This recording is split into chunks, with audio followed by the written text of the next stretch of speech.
ఉండి నియోజకవర్గం ఆకివీడు మండలంలో ఎమ్మెల్యే మంతెన రామరాజు, జనసేన పార్టీ నియోజకవర్గ ఇన్ఛార్జ్ నాగరాజు పర్యటించారు.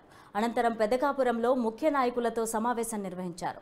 మంతెన రామరాజు మాట్లాడుతూ తనపై నమ్మకం ఉంచిన టీడీపీ జనసేన అధినేతలకు కృతజ్ఞతలు తెలిపారు.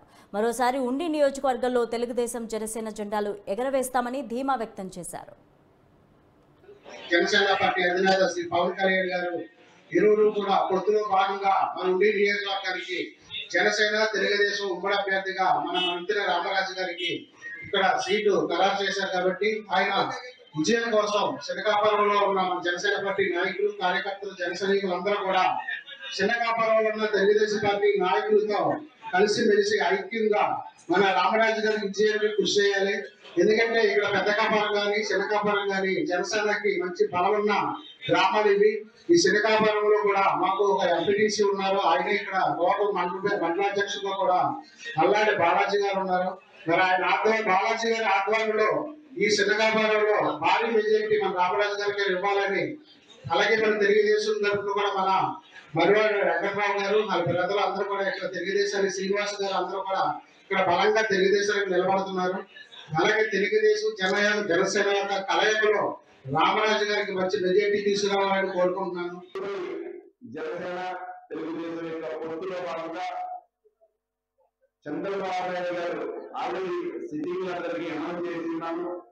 వారికి అందరికీ మాట్లాడుతున్నాము. అందరికీ కూడా స్థానాలన్నీ వారికి కేటాయించడం జరిగిందని చెప్పని వెంటనే గౌరవనీయులు పవన్ కళ్యాణ్ గారు కానీ, పార్టీ నాయకులు జుత్తిగా నాగరాజు గారు కానీ, నియోజకవర్గ ఇన్ఛార్జ్ అయినటువంటి నాగరాజు గారు కానీ అందరూ కూడా తెలుగుదేశం పార్టీ జన సైనికుల ఆశీస్సులతో మరొకసారి శాసనసభ్యుడిగా పోటీ చేయడానికి మీ గ్రామానికి రావడం జరిగింది.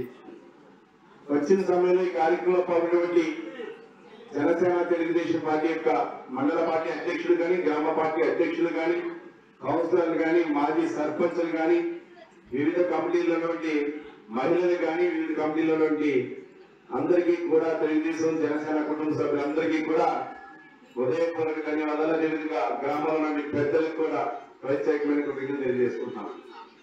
ముఖ్యంగా 2014లో పవన్ కళ్యాణ్ గారు తెలుగుదేశానికి బలపరచడం జరిగింది. ఆ రోజున వారికి గ్రామ స్థాయి నుంచి కాన్స్టిట్యున్సీ స్థాయి వరకు నాయకత్వం ఏమీ లేదు. అయినప్పటికీ ఆయన బలపరిచినప్పుడు ఈ యొక్క నియోజకవర్గానికి 36,000 మెజార్టీతో ఆ రోజు తెలుగుదేశం జన సైనికులు సహాయ సహకారంతో జరగడం జరిగింది. జనసేన తెలుగుదేశం